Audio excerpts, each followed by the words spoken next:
நண்பர்களே வணக்கம். நான் அரசஞ்சா. நான் இன்னைக்கு பகிர போகிற ரொம்ப ரொம்ப முக்கியமான ஒரு திரைப்பிரபலம் எல்ஆர் ஈஸ்வரி.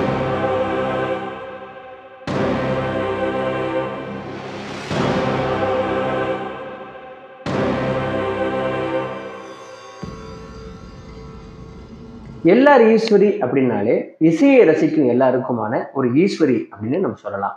தனது சொந்த வாழ்க்கையில திருமணமே செய்து கொள்ளாம வாராயோ தோழி வாராயோ மணப்பந்தல் வாராயோ அப்படின்னு இவர் பாடிய பாடலை தான் தமிழகத்தோட பெரும்பாலான மணப்பெண்கள் தன்னுடைய புகுந்த வீட்டுல காலடி எடுத்து வைக்கும்போது கேட்டு தங்களது வாழ்க்கையை தொடங்குகிறாங்க அப்படிங்கிறது ரொம்ப வினோதமான ஒரு உண்மையிலே நம்ம சொல்லலாம்.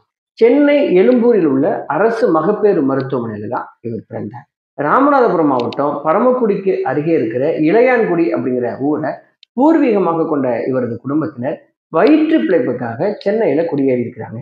எல்ஆர் ஈஸ்வரியின் தாத்தாவான திரு ராஜாராவ் என்பவர் கணீர் அப்படிங்கிற குரலோட பல இடங்கள்ல பாடி வந்திருக்கிறார். ஈஸ்வரியின் தந்தை திரு தேவராஜ் தனது 2 குழந்தைகளையும் ராஜம் ஐயர் அப்படிங்கிற இசை கலைஞர்கிட்ட இசை கற்றுக்கொள்ள அனுப்பியிருக்கிறார். அதன் பிறகு திருச்செந்தூர் மீனாட்சி சுந்தரம் பிள்ளையிடம் பரதநாட்டியம் பயில வைத்திருக்கிறார். எழும்பூர்ல உள்ள மாநில பெண்கள் உயர்நிலைப் பள்ளியில படித்த போது அந்த பள்ளியில நடக்கும் பெற்றோர்கள் தினத்துல மாணவி ஈஸ்வரியின் குரலும் நிச்சயம் ஒலிக்குமா. எல்ஆர் ஈஸ்வரிக்கு 6 வயது இருக்கும் போதே அவரது தந்தை திரு அந்தோணி தேவராஜ் காலமாகி இருக்கிறார். தந்தை இல்லாததுனால அந்த குடும்பத்துல குடும்ப பாரம் முழுவதையும் அவரது தாயாரே சுமக்க வேண்டிய நிலைக்கு தள்ளப்பட்டிருக்கிறார். வறுமையின் பிடியில சிக்கி தவித்தது இவரது குடும்பம்.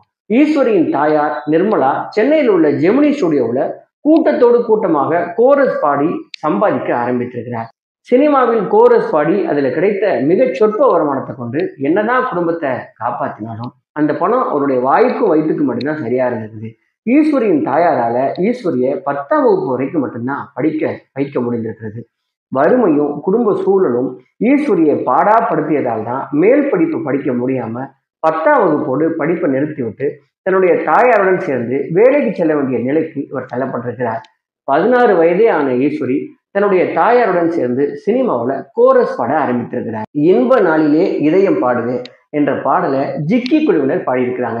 அந்த பாடலை தான் தன்னுடைய தாய் நிர்மலாவுடன் இணைந்து ஈஸ்வரியும் பாட ஆரம்பித்தார். அன்று முதல் ஈஸ்வரியும் கோரஸ் பாடகியாக கொஞ்சம் அவர் பதவி உயர்வு பெற்றிருக்கிறார்.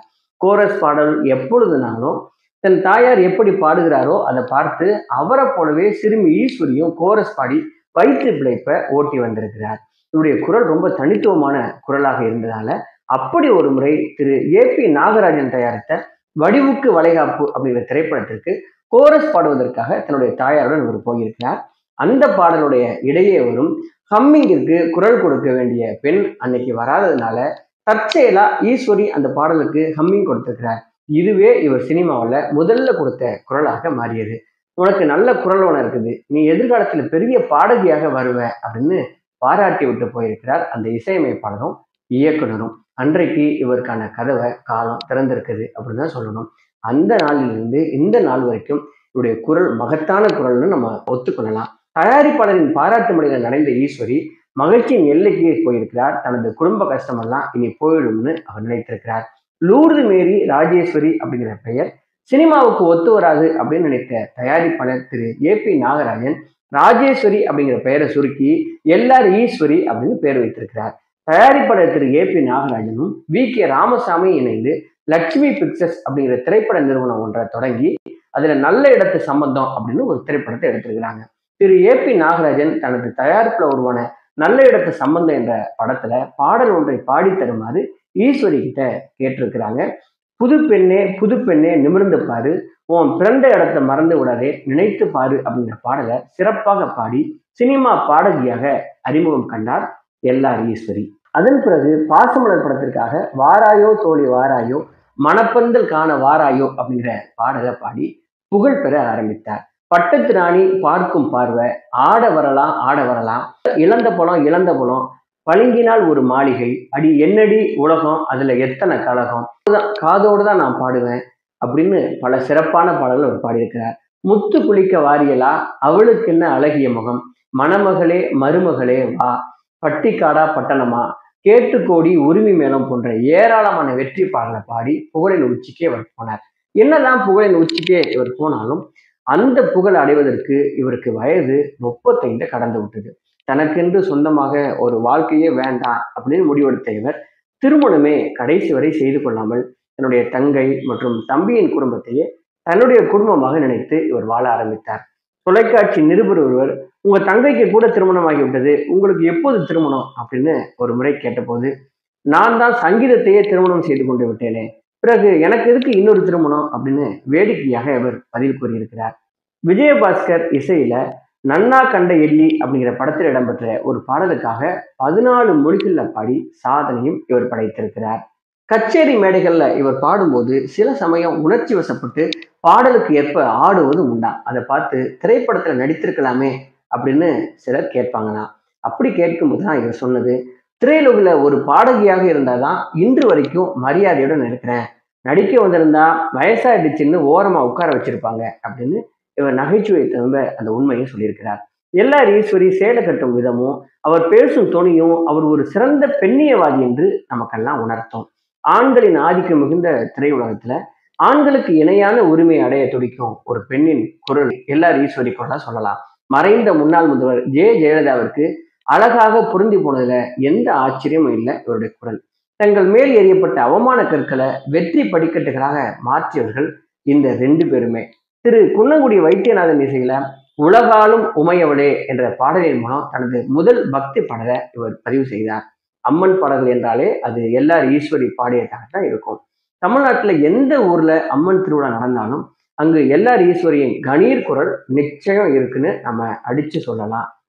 ஒரு காலத்துல தமிழ் படங்கள்ல கிளப் டான்ஸ் என்று ஒன்று இருந்தா அது எல்லார் ஈஸ்வரி பாடியதாகத்தான் கண்டிப்பா இருக்கும்.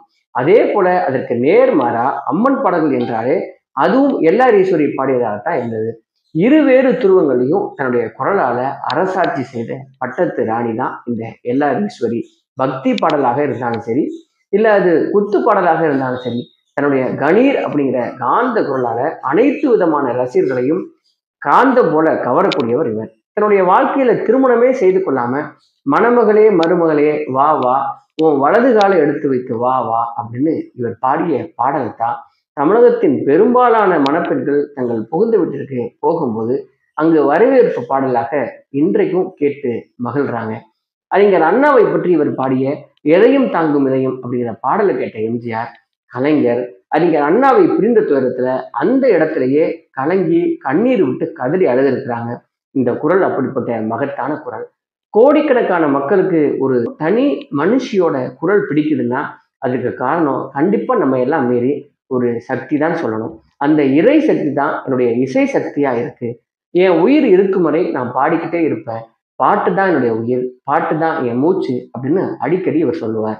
எல்லா தெய்வங்களையும் வணங்கினாலும் எனக்கு பிடித்த தெய்வம்னா அது அன்னை வேளாங்கண்ணியும் பிள்ளையாரும் தான் இவர் சொல்லியிருக்கிறார்.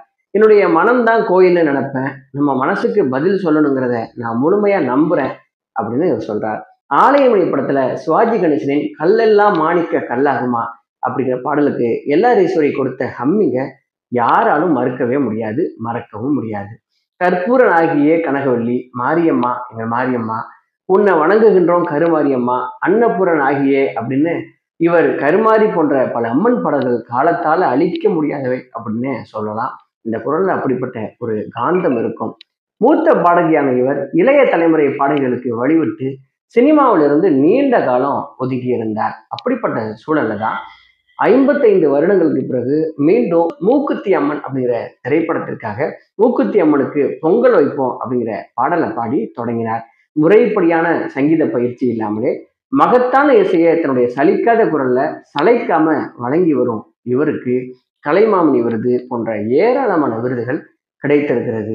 கோடிக்கணக்கான ரசிகர்களின் இதயத்துல இடம் கிடைத்ததே இவர் பெற்ற மிகப்பெரிய விருதுகளெல்லாம் தலை சிறந்த விருது அப்படின்னு சொல்லலாம். இந்த எல்லார் ஈஸ்வரி தன்னுடைய குரல் மூலம் இந்த தமிழுக்கும் திரையுலகத்திற்கும் ஆற்றிய தொண்டை என்றென்றைக்கும் யாராலும் மறக்கவே முடியாது. அந்த வகையில இவர் ஒரு நம்முடைய இந்திய திரைவானில் என்றென்றும் பட்டொளி வீசி பறக்கக்கூடிய திரை நட்சத்திரம் என்றே நம்ம இவரை புகழலாம். நன்றி, வணக்கம்.